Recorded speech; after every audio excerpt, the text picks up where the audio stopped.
Hello guys, welcome back to my YouTube channel. ಹೇಗಿದ್ರಿ ಎಲ್ಲರೂ? ನಾನು ಕೂಡ ಆರಂಭವಾಗಿದ್ದೀನಿ, ನೀವೆಲ್ಲರೂ ಆರಂಭವಾಗಿದ್ರಿ ಅಂತ ನಾನು ಎನಿಸ್ತೀನಿ. ನಿಮಗೆಲ್ಲರಿಗೂ ಗೊತ್ತಿರುವ ಹಾಗೆ ಈಗಾಗಲೇ ಬಿಗ್ ಬಾಸ್ ಪ್ರೋಮೋ ಏನಿದೆ ಅದು ನಿನ್ನೆ ಲಾಂಚ್ ಮಾಡಿದ್ದಾರೆ. ಸೊ ಇದು ನೋಡುವಾಗ ಸಿಂಪಲ್ ಆಗಿದೆ, ಬಟ್ ನೀವು ಅದರಲ್ಲಿ ನೋಡ್ಬೋದು ತುಂಬಾ ಡಿಫ್ರೆಂಟ್ ಆಗಿದೆ ಅಂತ ಹೇಳ್ಬೋದು.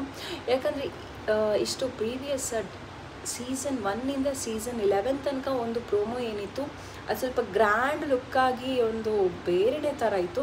ಬಟ್ ಈ ಟೈಮ್ ಬಿಗ್ ಬಾಸಲ್ಲಿ ಏನು ಮಾಡಿದ್ದಾರೆ ಅಂದರೆ ಸ್ವಲ್ಪ ಡಿಫ್ರೆಂಟಾಗಿ ಒಂದು ಕಲೆಯನ್ನು ತಂದಿದ್ದಾರೆ ಅಂತ ಹೇಳ್ಬೋದು. ಕಲೆ ಅಂತ ಹೇಳುವಾಗ ನಾನು ಯಾಕೆ ಹೇಳಿದೆ ಅಂದರೆ, ಇಷ್ಟು ಸಮಯ ನಮ್ಮ ಕರ್ನಾಟಕದ ಸಾಂಸ್ಕೃತಿಕ ಕೆಲವೆಲ್ಲ ಏನು ಕಲೆಗಳಿದೆ, ಯಕ್ಷಗಾನ, ಮಂಗಳೂರಿನ ಪಿಲಿ ಎಲ್ಲ ಉಂಟಲ್ಲ, ಅದು ಎಲ್ಲ ಕೂಡ ಒಂದು ಸೂರಿನ ಅಡಿಯಲ್ಲಿ ತಂದಿದ್ದಾರೆ. ಅದುವೇ ಬಿಗ್ ಬಾಸ್ನ ಒಂದು ಪ್ರೋಮೋದಲ್ಲಿ ತಂದಿದ್ದಾರೆ ಅಂತ ಹೇಳ್ಬೋದು. ತುಂಬಾ ಸಿಂಪಲಾಗಿ ಗ್ರ್ಯಾಂಡ್ ಲುಕ್ ಥರನೇ ಕಾಣ್ತಿದೆ ಅಂತ ಹೇಳ್ಬೋದು. ಈ ಸತ್ಯ ಒಂದು ಬಿಗ್ ಬಾಸ್ ಸೀಸನ್ 11 ಏನಿದೆ ಇದರ ಒಂದು ಸ್ವಲ್ಪ ಎಕ್ಸ್ಪೆಕ್ಟೇಷನ್ ಸ್ವಲ್ಪ ಜಾಸ್ತಿಯೇ ಕಾಣ್ತಿದೆ ಅಂತ ಹೇಳ್ಬೋದು.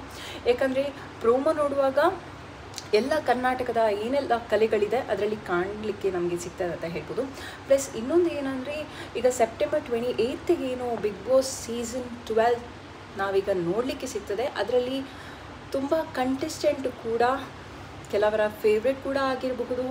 ಯಾಕಂದರೆ ಒಳ್ಳೆಯ ಕಂಟೆಸ್ಟೆಂಟನ್ನು ತರ್ತಾರೆ ಅಂತ ಒಂದು ಭರವಸೆಯಲ್ಲಿ ಈ ಒಂದು ಬಿಗ್ ಬಾಸ್ ಸೀಸನ್ 12 ಏನಿದೆ ಅದು ಲಾಂಚ್ ಮಾಡಿದ್ದಾರೆ.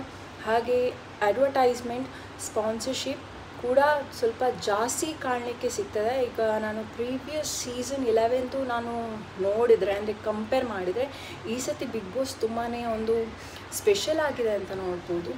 ವಿಲ್ ಸಿ ಹೇಗಿರ್ತದೆ ಅಂತ ಗೈಸ್. ಇನ್ನು ನೆಕ್ಸ್ಟ್ ವೀಡಿಯೋದಲ್ಲಿ ಸಿಗುವ. Until take care, bye. Subscribe ಮಾಡಿದಿರಲಿ, ಸಬ್ಸ್ಕ್ರೈಬ್ ಮಾಡಿದ್ದೆ ಹೇಳಿ.